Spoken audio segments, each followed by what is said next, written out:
You're watching the Battered Fans Network. The heroes are back. Beards talking balls, rapping pink and black.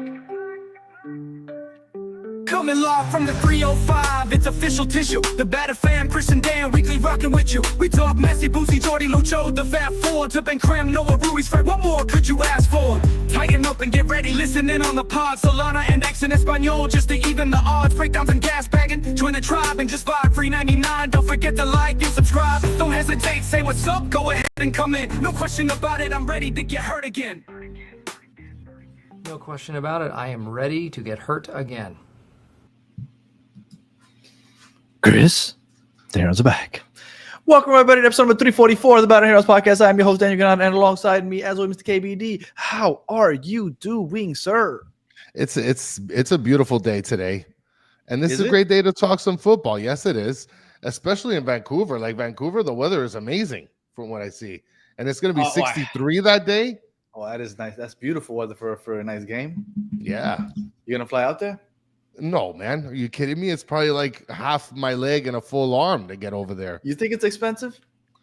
You know what? I'm gonna look it up. Messi's gonna play, so for sure the prices have to be up there. Gotta take like 4 planes to get over there. Are you kidding me? Yeah, no, 4 planes, but it is a long flight. It's gonna be the longest flight Messi's had since he's been here. He didn't make the trip out there last time, and it's definitely gonna be interesting because we have Sam from the Third Sub to talk and preview Vancouver, and a couple questions I want to ask him. I definitely want to ask him because I was talking to Sam before the season started. He did not predict this, and about the turf, because a lot of people have some comments and theories about their turf and the way the ball bounces on there. But we've talked about it. They have like this hybrid, like Jesus turf. Like they have one of the greatest turfs in MLS history. But just so you it know, takes a while to get used to because of the bounce. Maybe. Just so you know, if you want to take a nonstop trip on Air Canada on Wednesday night, you can go 6-hour and 45-minute flight for $478 round trip. Well, that's going over there. Let's see. So it's not round. Okay, so it is expensive. I'm about to say if it's a round trip, that's not bad. Let's say we want to come back on Friday. On the same Air Canada, right? I don't want no stops. I'm bougie. $751 to return, to over and back, both. Oh, okay. I mean, it's expensive. What do you mean? Oh, okay. That's almost $1,000. That's $750. I thought it was gonna be. Like over $1,000. I mean, it's a lot. It's a lot, but. I am curious to see what Sam says about the crowd that he's expecting out there. Again, the turf. And then just talking a little Vancouver. Vancouver's been fun to watch this year. We covered the MLS and the Battered MLS Fan Show. So it's been fun talking to them and their deep squad. But without further ado, let's bring on Sam over here. Where are you at? There you are, Sam. What's going on, Sam? How are you doing, sir? Wait, hold on. You're on mute. Classic rookie maneuver. Yeah, what's up, guys? Good to be on the show. Yeah, we chatted a little while ago, I guess, when Vancouver was off to the hot start, and now they've been able to convert that into a CONCACAF run. And I knew when the matchup with Miami was coming that maybe we'd be chatting at some point. So pleasure to be on. I just want to mention something. Soccer Daddy is our Vancouver spy. Soccer Daddy lives apparently in Vancouver. Saying people reselling a 100 to 150 upper bowl. Boof.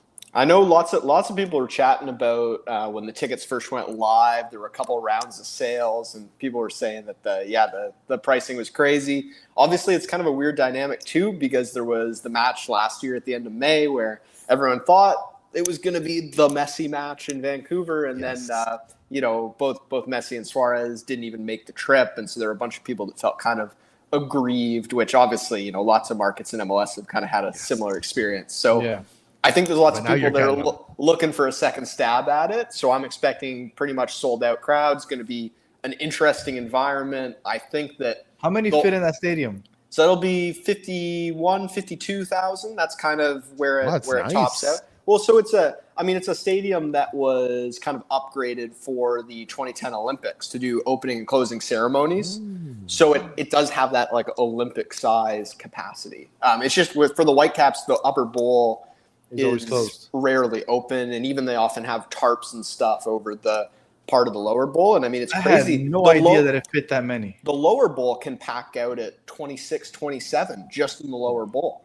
So that's sometimes you see a Vancouver crowd on, like, you know, you'll be on Apple TV or whatever, and you'll look and you'll be like, oh, it's kind of light. There's not that many people there. It'll still be like 19, 20,000. It's just 19, 20,000 does not look full in that That's stadium. such a large stadium. Oh, I did not realize it was such a big stadium. So it's going to look like close to what we saw in Chicago last week.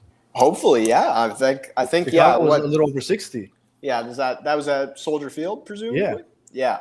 So, I mean, it'll be interesting for sure. I think people in Vancouver are very curious about, like, not just the amount of people, but the nature of the crowd. Like, is it fully behind Vancouver? Is it are there people there just to see Messi? How many, like, actual Miami fans will be there? I think that's not many. Yeah, I think it's going to be Messi supporters and enjoyers, and then people that kind of bandwagon on board with the Whitecaps. But that's always the dynamic. You just don't know in these kinds of matches what you're going to get. It'll kind of probably depend on how things go as well. Yeah, it's a tough travel to make it out there. That's a long flight. I'm sure we're going to have some people go out there and represent, but it won't be a large representation. Well, it's a good thing you're mentioning that, because along with your $750 round trip, no stops, right? Because I guess that's good. It comes out, the cheapest ticket I see here is $68.25 Canadian, which I looked it up, and it's $49.35 a piece. That's not bad. So the Whitecaps have put a real emphasis on, kind of like post-COVID, on trying to make the kind of initial, the cheapest gate price, like the lowest you can get into the stadium, as affordable as possible. That's been like a ticketing strategy they've employed, not just for this kind of match, but across the board. Just let's get you in the stadium and then hopefully make some money off some other stuff. Just to try to kind of build the culture and the fan base back up after COVID, because there were some lean years there where the team wasn't very good. People didn't have, Vancouver's expensive, so people don't necessarily, they're going to spend $500 going to a soccer match, by the time you get out there, have a couple tickets, buy beers, whatever. So they've been trying to make it as accessible as possible. It's funny, you guys were chatting about the flights. I hear like anything under $1,000 for flights, and I'm like, sweet, that's a good deal. That's welcome to Canadian flight prices. It's well, I feel like it's a lot of distance to travel too, right? Like you're burning a lot of fuel. It's a lot of it's not a 1 hour 20-minute little commuter jet. So it does tend to it catches up with you pretty quick when you want to do some traveling. Yeah, I think you guys suffer with the same thing that we suffer, which is we're on the very bottom of the map. So anywhere we go, it's a long distance. And you're in Vancouver, you're basically in the corner of even on both countries, really. So anywhere you go, unless you're going to Seattle or the Portland, continent, it's everything's a 2-hour flight, or is at least what it feels like. Yeah, that's rough. All right. So obviously you guys got the new head coach. What I know, well, I had you on for that preview marathon that I had going. Yeah. And you thought that they could be good. I don't think you expected this. Well, I'll put my hand up and say, like, I thought competent playoff team, right? For sure. 4th to 6th in the West would have been, I think, a pretty reasonable prediction. Like, I'm pretty sure. I think I said 5th or 6th in some of the prediction content we did, because it was, hey, it's a good roster, but it was a brand new coach. You didn't know how that was going to work out. Could kind of go either way. And I think there were concerns, obviously, as well about the overall depth of the squad. So, you had Ryan Gauld, you had Brian White, you had Andres Cubas, you had some solid defensive players, some nice complementary pieces around it. But it was like, okay, is that enough to really, like, be a top team in the West? Realistically, probably not. So I think 2 things have happened so far. It's that Jesper Sorensen's come in and his tactics have worked. In some ways, it's been more simplistic than under Vanni Sartini. I've heard several people tell me that they feel like they just made the game simple. It's a 4-3-3. Jesper allows individual players to just kind of like go be creative, go ball out and do your thing. It's not like you have to think about these 8 different zonal concepts, and like, let's, every passing sequence has to be, it's not like pep ball overly intricate. Right. It's a little more just letting players thrive and do their thing. And so I think that kind of leads into the second point, which is the Whitecaps have seemed to hit on a lot of these complementary pieces. So they bring Jaden Nelson back to MLS from Europe, formerly with TFC, a guy that showed a lot of promise but never really quite delivered on potential. He was really good at the start of the year. Now he's been in and out with injury. But, okay, enter Emmanuel Sabi, who former U.S. men's national team call-up once upon a time. He was killing it in Denmark for a little bit, but then went to Liga, couldn't really find traction. They bring him back. He's been really good since Nelson's been injured. They've been without Sam Adekubi and Ryan Gauld for a good period, and it almost hasn't mattered because Pedro Vite's been good. As you said, Ali Ahmed, Brian White's been red hot. So that depth that potentially was a concern if players like Nelson, Sabi, Ahmed, if some of those complementary pieces hadn't hit or hadn't been playing well, all of a sudden you could look at a team that's kind of middling in the West and you're like, okay, who are these guys without Gauld and White?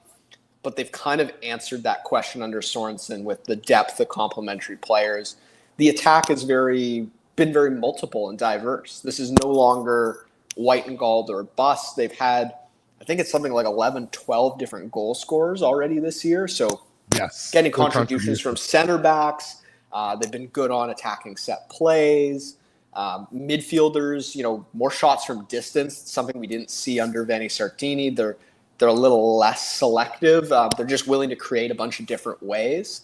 And so, yeah, all those things have kind of added on top of what was a team that was probably 4th, 5th in the West most of the year last year.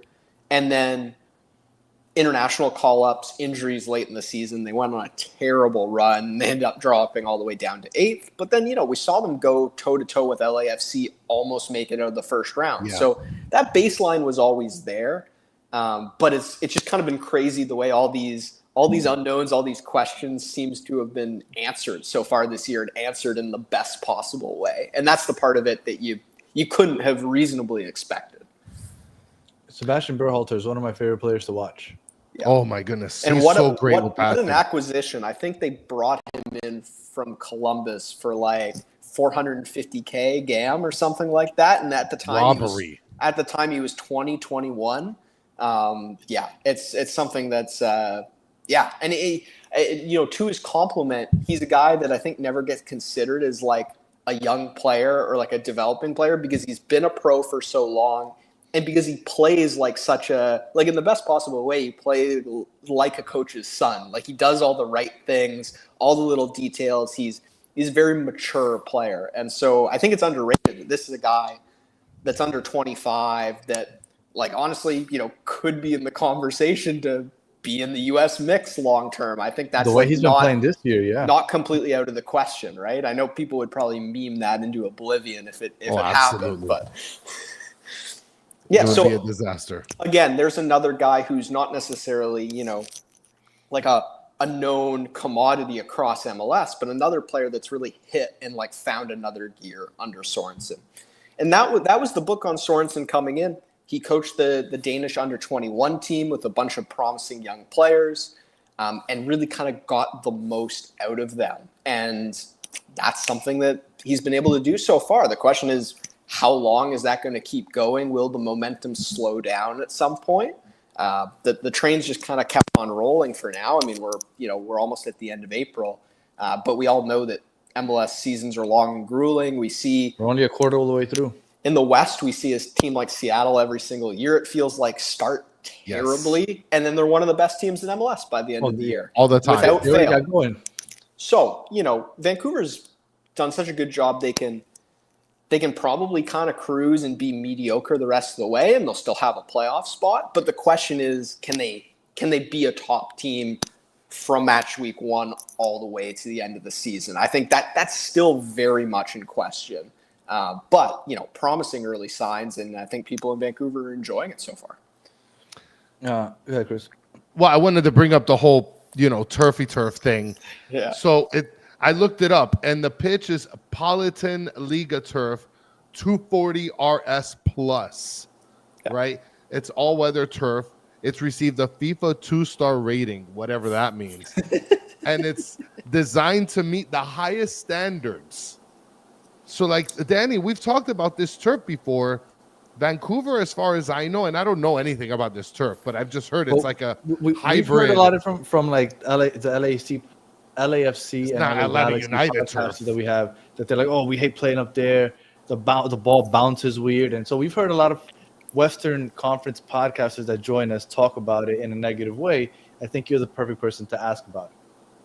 Yeah, so I'll speak to my own thoughts on it, Okay. right? It's like, I don't know, it's like an MLB where you've got weird ballpark dimensions, right? Like it's one of those in baseball. That's one of the things I love about baseball. Yeah, it's one of those quirks. It's one of those oddities. Like I know when I was a kid growing up playing ice hockey, different towns would have different rinks, and like the neutral zone would be tiny and the ends would be huge or whatever. Like, and you just had to adapt to it. This is definitely, it's something that it's not a standardized surface. It's not like the same perfect grass at every stadium.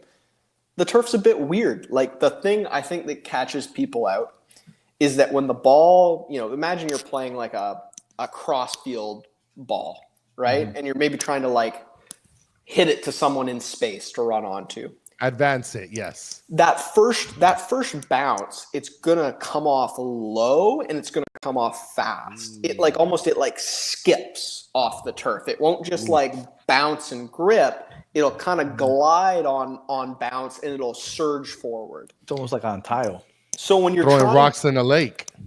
So you're trying to play those long through balls and have someone run onto it. It's not like a grippy grass where that first bounce will almost sit up and the player can just like run right onto it. Suarez isn't catching up to any long balls this week. It'll get away from you, right? So and then also I think in those tight little like tiki-taka moments, again, if the ball's bouncing a bit already, it's like getting that under control, not having it go off the shin. Like you have to be really precise. You have to have a deft little touch. And obviously the Whitecaps players, they have a lot of experience with that. They know exactly what they're doing. Other teams struggle with it. Also, like from walking around on it, even having like kicked around on it a couple times, it does it's wear and tear on the joints. It's wear and tear on the body that it's not the same as playing on grass, right? And it is a bit like carpet-like at times, which is not fantastic for the joints, I don't think. So even we've seen, I think, as much as you can talk about opponents coming in and struggling with it, two of Vancouver's best players, Ryan Gauld and Sam Adekubi, they have persistent knee issues. Now, these are persistent knee issues that predated playing in Vancouver, but it's two of your best players. Make it any better, right? They've been pretty consistently injured over, like Sam Adekubi in particular, can't really stay healthy. I can't imagine that the turf helps that situation. And I think the same thing goes for Gauld. I mean, Gauld's injury this year was like the definition of, in the NFL, it would be like one of those non-contact injuries where he's just running around and all of a sudden he's grabbing his leg, right? Because a couple of the cleats get stuck in the turf somewhere and all of a sudden you twist something a bit awkwardly. So it's absolutely a factor, but I think it's part of the character of coming to BC Place. Now it is going to change for the World Cup in 2026 because they're putting grass in. So that'll be interesting in the 2026 season, how things change at BC Place when that happens. But yeah, for now, I mean, it's, you got to use everything you've got, especially in CONCACAF. I mean, you see that when teams go to Central America. So it's nice that the Whitecaps at least have a card they can play. He says character like if it's a knick-knack that you just put back here. Like it's like the short porch in Yankee Stadium. It's like, I don't know. In baseball, I sort of like about baseball. You know where you're going. It's either a hitter's park or a pitcher's park. But with soccer, it just feels different. And we're not used to it the same way, right? Certainly not with the playing surface itself. So it's different, no doubt about it. I mean, NYCFC, they've been doing. NYCFC is the closest thing because the dimensions are different. Yeah, and this BC Place pitch is like reasonably, it's quite wide. So there's a lot of width. There's a lot of room to kind of spread things out as well. So. All right. So I know you guys are playing the 4-3-3 now. So what kind of ball are you guys playing, though? You guys playing the counter? You guys aggressive, pressing high? Like, what kind of tactics can we expect to see from Vancouver? Yeah, so gone are the days of like the uber counterattacking style that Vanni Sartini. Vanni Sartini, it was like true zonal marking defensively, true back three, and counterattacking. So zonal marking's gone, back three's gone, counterattacking. I wouldn't say counterattacking's gone, but counterattacking's not like the That's game. not the game plan. It's not the game plan. Right. Yeah, Jesper Sorensen said in his opening press conference, we're going to look to have the ball because when we have the ball, we're the team that can control the game. And he has absolutely backed that up. The Whitecaps, I think, have been over 50% possession in every MLS match they've played so far this year. They hold the ball a lot. They've done really good work defensively, in part because they don't have to defend a whole heck of a lot. So that's been something that's changed. I think under Sartini, there were too many moments where it was the back three against 4 or 5 attackers from the other team. And it was like, yeah, eventually you're going to get hurt by those situations. It doesn't matter. You could have the best center backs in the world. It's going to break down eventually. So the Whitecaps have just limited in terms of other teams' shot attempts, in terms of other teams' shot attempt distance. Like they're limiting teams to low shot attempts. They're limiting teams to bad shot attempts for the most part. And then in attack, it's been, as I kind of said, with some of the depth pieces, it's been diverse. One match, it's, Jaden Nelson terrorizing Portland on the wing. Then you get your kind of white and gold match. We saw against Austin when the Whitecaps blew out Austin 5-1. Yeah. Sorensen kind of completely changed the system. He did something different than the rest of the year. He put Daniel Rios, Brian White, and Emmanuel Sabi, basically 3 strikers, all up front together. And they just hit in cross after cross because Austin was playing a low block and Sorensen was like, I don't like this low block. We're just going to, heave crosses into the box. And it worked, and they shipped 5 goals. So Sorensen's not dedicated or reliant on any one, I think, way of scoring goals, but he is dedicated to controlling play through holding the ball. I think he's a crazy man. He's a crazy person because you guys had a win-or-go-home game against Pumas in Mexico, and he starts Rios over White. Now, was there something to that, or was he just a crazy person? I think it was a bit of the rope-a-dope. It was a bit of we're gonna bring our knockout punch off the bench. And also, he's been able to. I was telling you guys before the show, like he kind of despises squad rotation. Like whoever he thinks his best 11 is that's available on a given match day, he's going to play them. But he has at times also been kind of ruthless in the way where he's been like, all right, this guy does need to rest because we have this match on the weekend and we're playing midweek. And so he'll do things like, he knew that Brian White, I think, was going to play on the weekend in that match. And so it was like, all right, we can get 60 minutes out of Rios and then we can bring White off the bench. I think that's so crazy. How are you going to have White on there for 60 on such an important game? So that is the other thing I would say, too, in terms of like coaching differences and tactical differences. Sartini was often very focused on, like almost too much on what the other team was doing, who their best players were, how do we limit, how do we shut that down.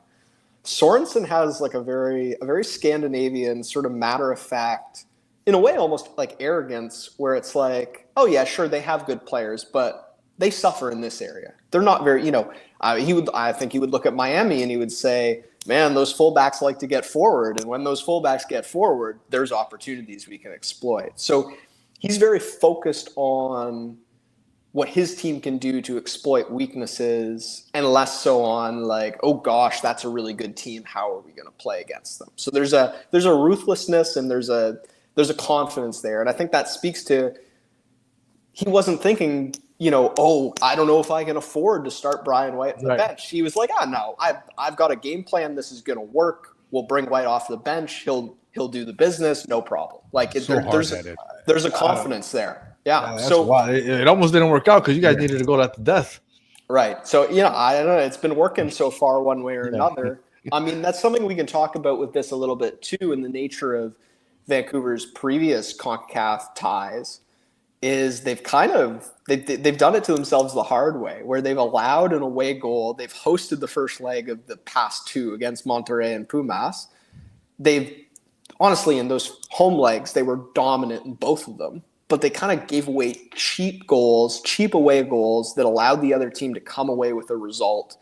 And then they left themselves a ton of work to do for leg two, even though they were really clearly the better team in both those matches.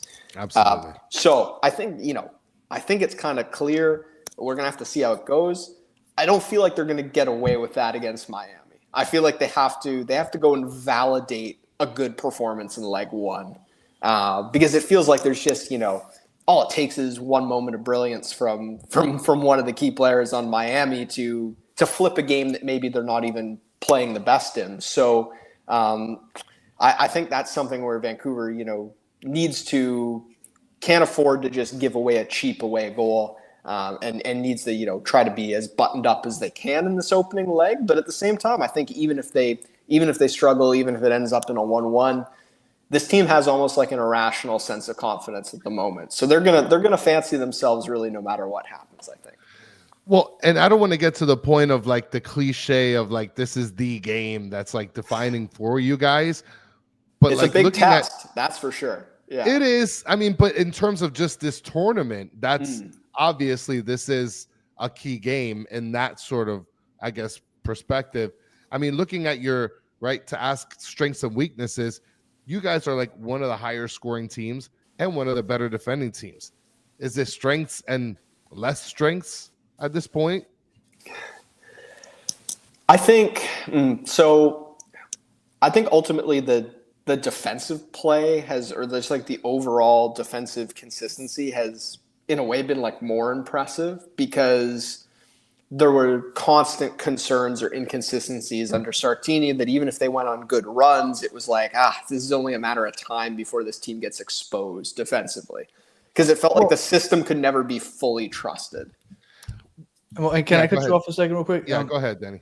The only high-powered offense that they've played, Colorado, nonetheless, was Chicago. Colorado is a decent Colorado's team. Colorado. They were doing pretty good. Mihailovic and Bassett were okay in the opening 10 minutes and then did absolutely nothing the rest of the match. It's interesting you bring up Chicago, because this feeds right into this specific matchup. Chicago is the only team so far this year that's really tried to go toe-to-toe with Vancouver in terms of possession. Berhalter was like, nah, we don't care that we're on the road. We're going to come in and we're going to hold the ball. We know you want to hold the ball, but we're going to hold the ball. And it gave Vancouver problems. Now, Vancouver was also missing like 7 players on international duty that match. So I don't know how much stock you can really. Oh, that was the international. That was the game that they played through the international break. So you're missing Ali Ahmed, you're missing Andres Cubas, you're missing Pedro Vite. Brian White was with the U.S. So and Chicago wasn't really missing too many of their key players. Now, again, I think tactically Chicago did some things that a team a huge difference. A team like Miami that looks to hold the ball can probably watch some of that tape and go, okay, we're going to do some similar things. Yeah. But at the same time, the roster wasn't the same. Even with Gald and Adekubi still missing, Vite, Kubas, White, Ahmed, that makes this a much different Vancouver team. Do you think Kubas is the best central defensive midfielder in the league? Because my Inter Miami fans are having discussions about how Yannick Bright might be. I was like, I mean, there's some other good ones out there. I know Kubas is always usually mentioned up there. I would say it's like easily top 5, probably top 3, and certainly in the conversation. I think that's one of those things where with central defenders, it's the same thing, but defensive mids very similar. It's like, how do you measure that? Is it tackles? Is it interceptions? Is it once you watch Bright, you'll the eye test will tell you. Right. It's the way you shut down, suffocate opponents. It's, do you kind of demoralize them and take the life out of them? So sometimes it's obvious, sometimes it's subtle too. Like I mentioned against the Rapids, who'd been a really good team and were in good form coming into that match, and a couple of their best attacking players just absolutely disappeared. It wasn't necessarily super obvious, but Kubas was just not giving them any space. They never had pockets to just get on the ball, to start, flowing and playing the way they can play. And so, Kubas can certainly do that. Now, obviously, there's a South American international element too, where Kubas is one of the guys who's probably seen Messi the most out of any of these players on Vancouver, because he plays for Paraguay. Actually, I think born in Argentina. So, it's not something he's going to be completely unfamiliar with. And I'm sure the rest of the squad, I know even going into last year in the match in May, there was sort of talk about how Kubas could provide a bit of perspective and a bit of guidance on how to try to, tackle the beast, so to speak. And your strength would be your attack? Yeah, I think honestly the strength is playing in possession, and playing in possession both leads to goals and avoids defending in compromised positions. And so it's kind of, it's not necessarily attacking or defending. It's just sort of controlling matches is what leads to when Vancouver's been dominant, when Vancouver's been at their best, it only feels like one team is ever going to win the match. And that's something that we really haven't experienced in Vancouver, because it's always been cagey, counterattacking, kind of defensive football. And it's like, either Vancouver wins the match in a shootout, or it's a tight 0-0, 1-0. There've been a lot of matches this year. That Colorado was a 2-0. The Austin was a blowout.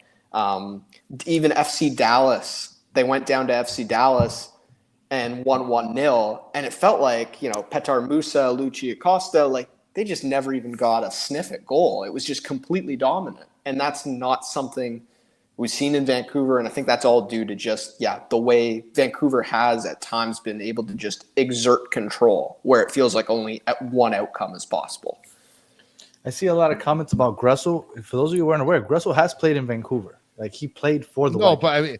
But they're saying the last time that they saw him. No, I know, but I'm just saying, because everybody's like, he's a good option because he's accustomed to the pitch, and that's not a joke. He has played on that pitch. Well, now, I think he's not going to play. But I think the more serious contender would be Fafa Pico. He also played for the Whitecaps. Who played last year and went off offensively, at least in the first half of the season. Now, Fafa was one of Vancouver's best players a lot of last year. And even throughout the season, there were rumors of him wanting to go to Miami already. There was sort of a bit of a running joke at the end of the season where he needed to reach 10 goals, I think, in MLS play it would have triggered an automatic contract extension. And late in the year, he went up to take a penalty. He missed the penalty, and his contract never got extended. And then he went to Miami in the offseason. So there's a bit of lore there. So especially if Fafa plays, starts, I don't know, we'll see. Might get booed. Yeah, I don't know what the reception will be like. I mean, I think he was well liked. I think he was reasonably upfront about. I just don't know. I don't know if the West Coast was for him long term. I think he looked for going into the season. He looked for last year, at the beginning of last year. He was looking for the best opportunity to play, because he'd kind of been a squad rotation player in his last couple stops, and he saw the chance in Vancouver. But then ultimately, I think it was like, I'm having a good time. I'm enjoying my football, but I'm too far away from home. And so, yeah, I think the reception for Fafa would be pretty positive as long as he doesn't score or do too much damage. Right. Well, enough of our players, because the one player that you got to watch on our side is going to be Yannick Bright. If he can be able to terrorize the middle, you guys are not going to be as comfortable with controlling the ball and controlling the pace. Go ahead, Danny. No, I was going to let Steve Munoz say that Sam said no weaknesses. I wouldn't say basically. So we can talk. He walked into an interview and they asked him, "What are your strengths and weaknesses?" And he said, "My weaknesses are my strengths." Actually, yes, that's exactly what he just did. I think the weaknesses would be, yeah, if you go up against a team that's just as confident as you possessing the ball, who wins that tussle, right? And ultimately, someone was kind of talking about, like, have they played a real contender yet? The West is a bit of a mess this year. I don't know how many truly great teams there are in the West. And certainly I think the Whitecaps are profiting a bit off of, they're just better than a bunch of other pretty good teams. Yes. And this is why I kind of like... And the two Eastern Conference, well, three Eastern Conference teams that they've played were Chicago, which you said was basically... that was kind of the Vancouver B team against Chicago. So I kind of throw that one out, and which are pretty dreadful, right? Yeah. So totally fair. You guys are literally carrying Canada. On your backs. But that being said, I think you have to beat the teams below you, right? You have to take care of business. So you can't completely devalue that. So I think when the Whitecaps aren't in possession, they aren't in control. Right now, if Sam Adekubi isn't ready to start, Tate Johnson and Eddie Ocampo are your fullbacks. One of them is a brand new super draft pick. One of them was only acquired midway through last season. These guys, I think, are either both under 20 or, one's 19 and one's 20. Like, that's youth and inexperience there. So that's something where certainly, why I would maybe tap someone like a Fafa Pico is not a bad shout to start. It's like, man, if Fafa Pico gets going at one of those young fullbacks, that could be a problem. Tristan Blackman is the only center back of yours that I know. Ranko Veselinovic would be the other, who's been in Vancouver forever. And so I mean, a pretty good center back duo. I would say, comfortably in the top half of the league there. So the other thing would just be, if Brian White doesn't have his shooting boots on that day, or the Whitecaps can at times, as much as they're multiple in attack, can still be wasteful of chances, I think. And you look at a team like Miami and it's like, man, Suarez and Messi just kind of find a way of putting the ball in the back of the net, even when the chance isn't there.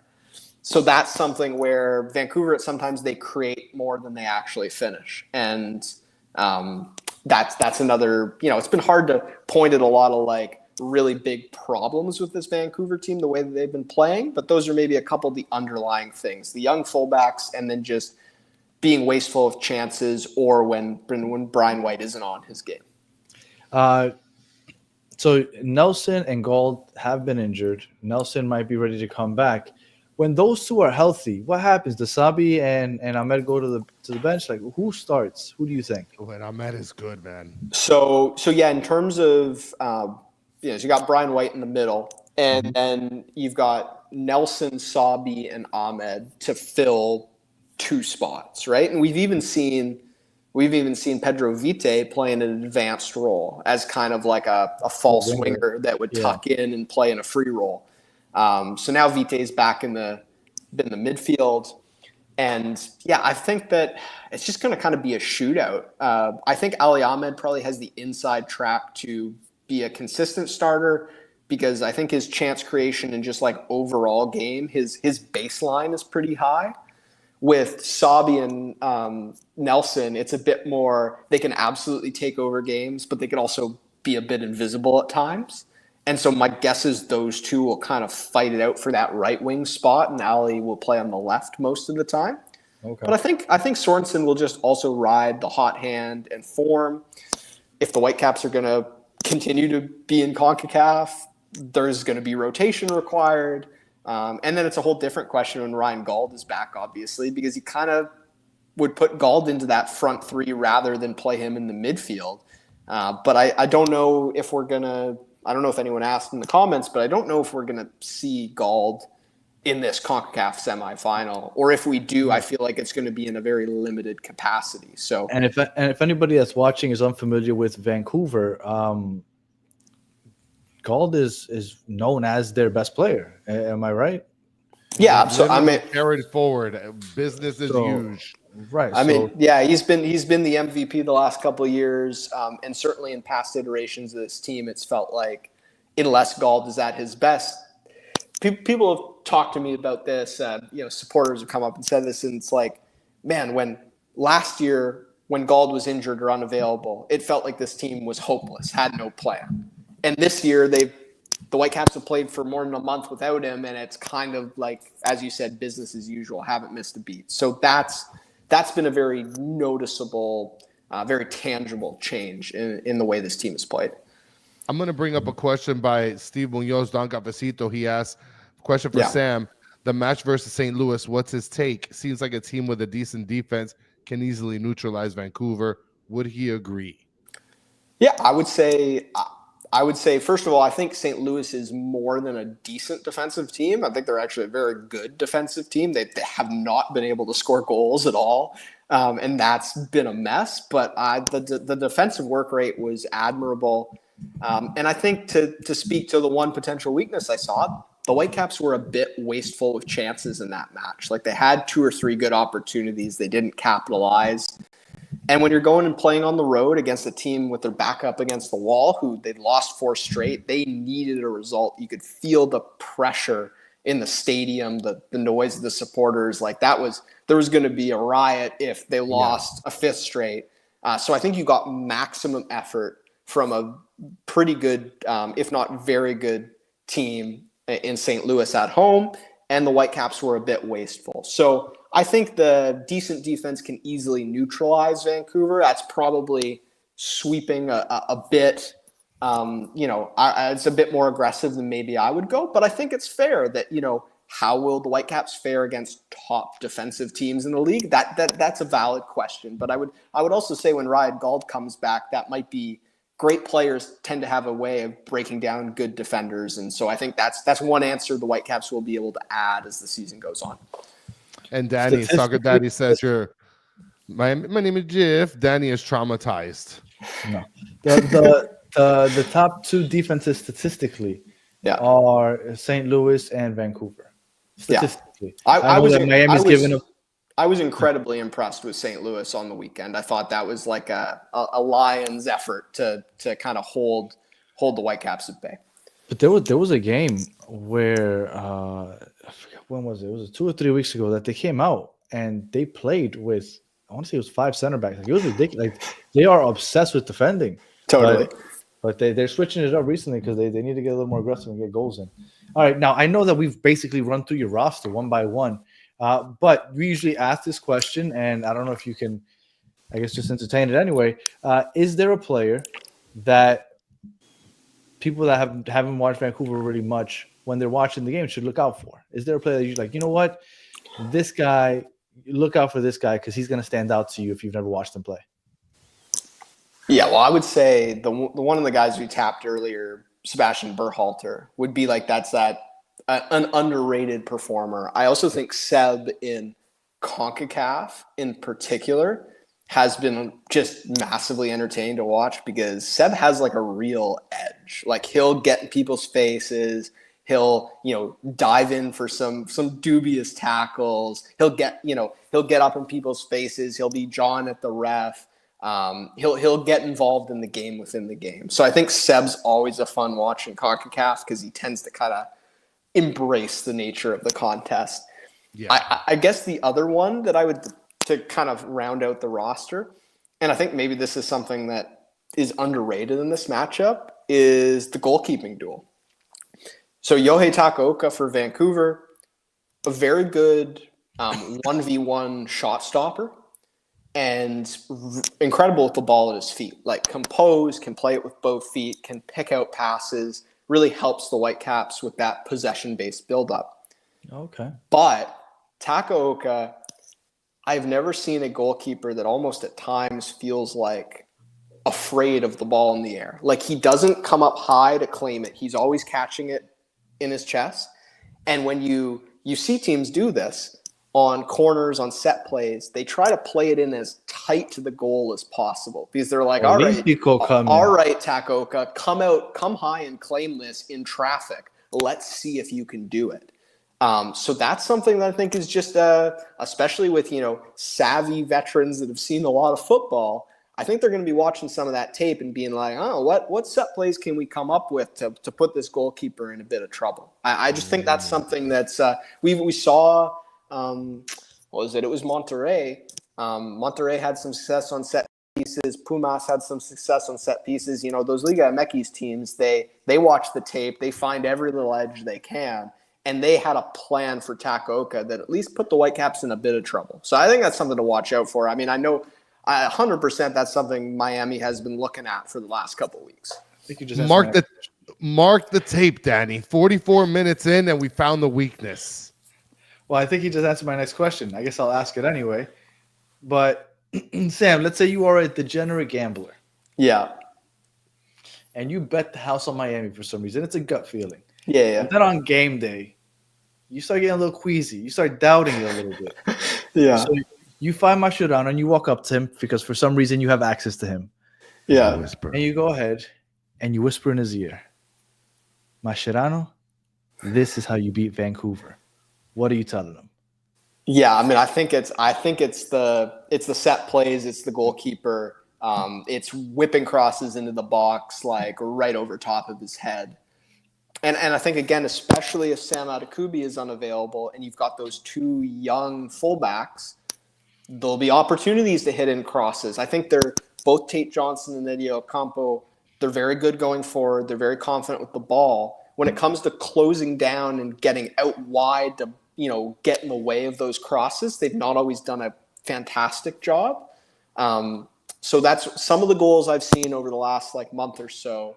I think there's been some common themes there. So that's, if I was looking for a way, again, but if Vancouver holds the ball 60% of the time and they're pinging it around the other half, they don't have to worry about this. Yeah. That's kind of like the back and forth, the delicate balance. Well, I will tell you, Miami played against a team in Columbus that also likes to hold possession this past weekend. And when a team plays us that way, we tend to just surrender the possession, and then we play them on the counter. We'll press them, and then we'll drop back and try to beat them on the counter. We have no problem. Now, I didn't like it in the second half that they decided just to park the bus, but that's basically what they do. They've done it against Columbus. I wouldn't be surprised if I see that against Vancouver. Now, one other thing, because before I ask you for your prediction, I heard you earlier in the show say that Miami likes to push their fullbacks really high. This year, they kind of have – Jordi Alba still pushes up every once in a while, not as consistently as he used to. And on the right side, we're not pushing up as high either with our fullbacks. So I think that's helped as far as defensively. That's why our defense is so much better this year than it has been last year. So my question to you, how do you see this game going?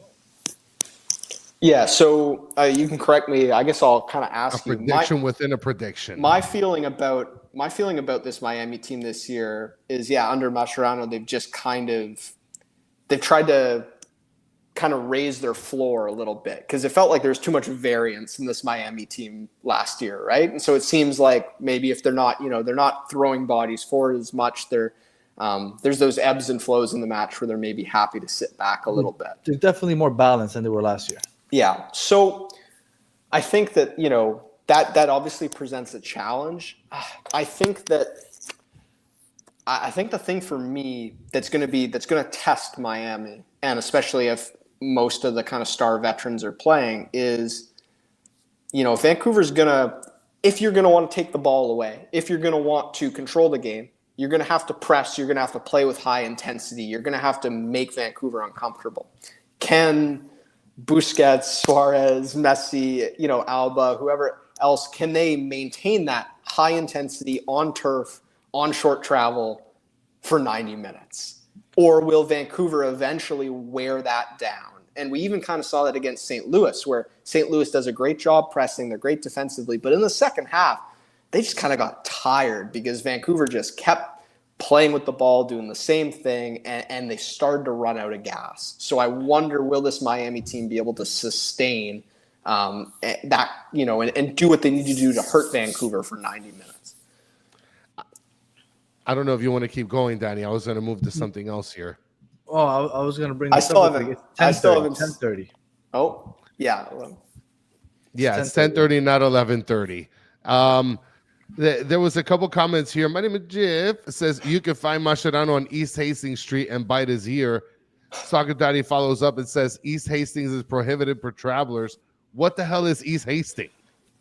East Hastings is it's just where a lot of the people we have a huge affordability crisis in Vancouver, and there's also some reasonably substantial drug problems as well. And so, I mean, that's where you're going to find homeless people, A lot of fun. and drug addicts. Yeah, so I would not recommend East Hastings for travelers. I think that's fair, for sure. So, Well, yeah, ultimately, I guess I'll dive in with my prediction because you asked, but I didn't. I kind of ducked the question by explaining my logic behind it.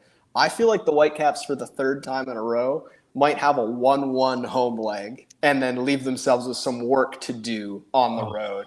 And then we'll just have try to to come here and get a 2-2 draw over here. I think it's going to be challenging. I think, it's like, can they keep the set pieces at bay, Vancouver? Can they avoid that being a problem? And can they kind of tire out this Miami team and make them uncomfortable? I think it's, there's a path to victory for Vancouver at home, absolutely, but there's also a path for Miami to come in and score a couple goals. So it's a tough one to call at the moment. I mean, it's great. It's the two most informed teams in MLS. So what a great matchup to have for a CONCACAF semi-final. I want to bring this up. My name is Jeff. It says a condemned house is $1 million USD in Vancouver. That's how bad it is here. Yeah. No, big facts for sure. It's grim. Yeah. If you're under 30 and you have a dream of owning a home one day, good luck to you. And wow. I'm going to save your comment, Mike V, for later because that was phenomenal. I want to bring this comment up because Rick A asked me to star it. He says, I just asked ChatGPT what the prediction for the game 1-1, and it gave me the link to Matt's SoFlo Soccer YouTube channel. Shout out to Matt from SoFlo Soccer. I don't know if he did it. Did he do a prediction, guys? Because I tried to get on the live and I didn't get on it on time. I guess he used ChatGPT for the prediction. Is that what's happening? So I'll go with my prediction. Go ahead, Danny. I was going to ask you for your prediction. My prediction, I gave it in the Spanish show yesterday. I'm gonna go with an absurd amount of goals. Okay. I'm gonna go 3-2, and I'm not that far off. I mean, other people are agreeing 2-1, Silo, 2-0, Mr. Krabs, Soccer Daddy, our fellow Vancouver spy, 1-1 draw. My prediction, 2-1 by Circus Fun. I mean, they're pitching a close game for sure. Ooh, my name is Jeff says 4-3 Miami because I'm going and I want to be entertained. I have a question for, I guess, both you guys and anyone out there in the comments. I mean, from my perspective, sitting in Vancouver, in the quarterfinals, Miami was slightly better Denis Bouanga performance away from being eliminated relatively soundly in the last round. So I don't know how you feel about that, but that was something that stood out to me was like, whoa. I mean, what LAFC created like 4+ XG over the course of those two legs, and they only managed to score twice. But it seemed like Miami kind of got off the hook a little bit. We struggled with that low block, but the compact where they just because we've been just like I said, we're not pushing up the wings as much anymore. Last year it was up the left side with Jordi Alba. This year we're kind of forcing it up the middle because Messi's playing that true 10 role. And LAFC said, you know what, we're just going to kind of compact right here in the middle of the pitch. Yeah, true low ball at its best. Yeah, and then have the wings and good luck. But we didn't take the wings for some reason. And we weren't attacking down the wings. And that was the issue the first leg. The second leg was a little different. Obviously, we had to score those 3. We got them. But, yeah, I think that was the biggest issue. And we've ran into that now against Chicago. And I guess – and who else? I think somebody else did that to us. So we've had an issue with that compact low block defense that some teams have been playing against us because we've been having a hard time breaking it down because we're not shooting from the outside and we're not really attacking the wings. Because even like TFC gave Miami a pretty good battle. And I know TFC is under Robin Fraser been like not very good at actually producing results, but they put in some good performances. And so that was just another one where it was like, oh, okay. You see that there has been ways that teams have been able to at least, while not shut down, like limit what Miami could do. So, but a different style than Vancouver. Those are more like low block, And stay I much compact prefer teams. playing against a team like Vancouver, for us at least. Yeah, that's interesting. Well, we said it a couple weeks ago. This matchup in Vancouver is a lot better than people are anticipating it to be versus LAFC. So I'm looking forward to it. Danny, what's your prediction?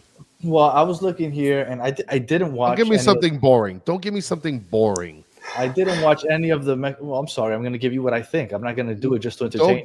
Don't give me anything So, boring, please. I'm not. I didn't watch any of the Mexican games, the Pumas or the. So I can't go based off of that. So going based off of what I've watched with the MLS, and I looked up the stats just now, and you guys have only played against two top of the half defenses. Those two top of the half defenses, St. Louis, Yeah, will shut you out, and then Austin, which you put 5 up on. So that you could just throw that right out the window. I do think that we will score 2, and I think that we don't let you score any. I think it's going to be a 2-0 game. all right. Hey, I like that. I like that, Danny. I like that. You didn't disappoint me. Rick A says 3-0 Miami. No, I really do think 2-0. I think it'll be a late second goal by Miami. I think it'll be a really close game for most of it. And, yeah, and I know some people might be listening to this and think that I'm crazy, but the way Miami's played defensively this year, I believe that they can go ahead and come up with a good defensive performance and then strike. All it takes is a little messy magic for that first goal, and then you kind of just sit back. So I'm going to go 2-0. 1-0 maybe, but. And in the meantime, Sam, while you whisper into Mascherano's ear, Mitch asked if you can ask why the Sunday WrestleMania event finish was ass. I don't know if you watch wrestling, but I do. I'll confess, I do not really. So I couldn't provide much perspective on that. No, it was ass, but all right. But yeah, that's my prediction. And I rarely predict because I think that's kind of bold, but and that's not usually what I do. That's why Chris said that he doesn't want anything boring, but that's really how I feel. I really do think that they're going to win this game 2-0. And that's that I think Vancouver's a great team, but Miami has to come out strong this game. And is this true? You can tell that Wolverine is a Canadian character written by an American. His superpower is healthcare. There's no way. There's no way Wolverine is a Canadian character, is he? No, I think he's just pulling your leg by saying that. He could be. Healthcare. Exactly. All right, Sam. While Chris puts up some more score predictions, appreciate you hanging out with us, and please let everybody know where they could find you if they want to hear some more Vancouver Whitecaps talk. Yeah, you can find us at thethirdSub.ca. You can find us at The Third Sub on, just look it up on pretty much all social channels, whether it's X, Insta, Blue Sky, whatever you happen to be on. And always enjoy the trash talking in the comments, and we'll just have to see how these two legs go. I'm looking forward to it either way. It's going to be fun. And has anybody found that guy with the sign where he said that he spent like $1,000 on hotels and all this other stuff? Yeah, I don't know. I know obviously the Whitecaps they tried to do what they could last year to kind of make it right for people, but I know there's still some disgruntled supporters out there who I'm sure will bring out the booze when they can in this one. So that should be fun too. Absolutely. Look, and oh man, I hope I'm right because Miami needs to win. I would hate to go into a second leg with a draw.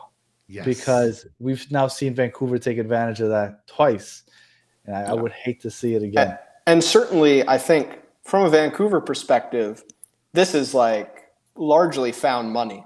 Like making a semifinal is a great result. Honestly, even if they'd gone out against Pumas at the death in the last leg, it's like, made a good run in CONCACAF. It would have been a bit disappointing, but not the end of the world. So there's a lot more pressure on, I think, Miami, if they get eliminated by Vancouver, I'm sure the supporters aren't going to be very happy.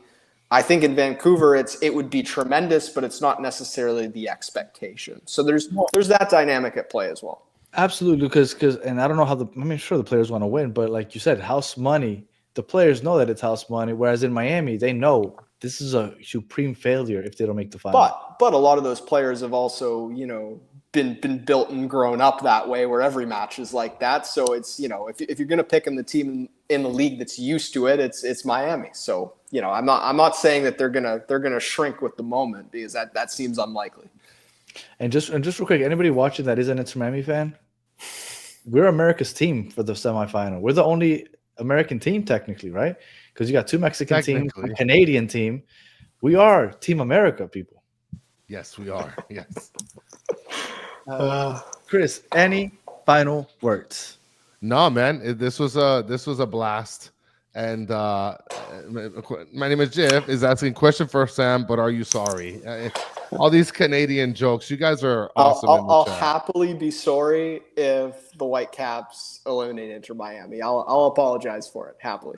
I did see somebody say that the correct way to pronounce about is a boot. Is that like a thing? Depends where in Canada you're from. I would say, I would say certain people, certain accents, it might sound a little more like that. I don't know if it's like all Calgary? The way to a boot. Jericho says it like that. I think the further you go from the border, like the further north you go, probably the more that's a thing. Yeah. Oh, nice. Yeah. See, I learned something new. That's interesting. Okay. I can see that. Yeah, because I think Jericho's from Calgary and he says it that way. All right. Well, we are America's team, and we'll be back in a couple minutes to do Battered MLS fans. We're going to recap match day 9. So if you got nothing else to do tonight, and Sam has joined us on there plenty of times to talk Vancouver on the Battered MLS fans, but we're going to do Battered MLS fans tonight, about 4 or 5 minutes. We're going to get that started, recap match day 9. So if you got nothing else to do, go ahead, jump on that YouTube channel and hang out with us for that. But if you're listening on audio, we appreciate you listening all the way to the end. Please leave us 5 stars, comment, review, all the good stuff. If you're watching on YouTube, thank you for watching all the way to the end. Please like, subscribe, share, tell your friends. And as always, for those of you in the chat, you guys are the best part of the show. We appreciate you hanging out with us for the last hour and 2 minutes. And like I said, back in a couple minutes for Battered MLS fans. And tomorrow, we'll be talking a little more Inter Miami centered preview, right? Because we got the Vancouver side. Now, tomorrow, we really shit on Sam when we get on here and Sam's not around. And we'll be talking about what we expect from the Miami side. So we'll be doing another kind of preview show tomorrow. So I don't know what we did. Okay, because we didn't ask him the questions at the end. Because we've asked Sam the questions. We've asked Sam all of them. Yes, we'll come up with some new ones. Yeah. Superman is mad. I think one thing you're about to finish and I'm about to bring up Superman. Let's get out of here. All right. All right. We appreciate you, Sam. Chat, you guys are awesome, and we'll be back in a little bit. So until the next one, have a good one.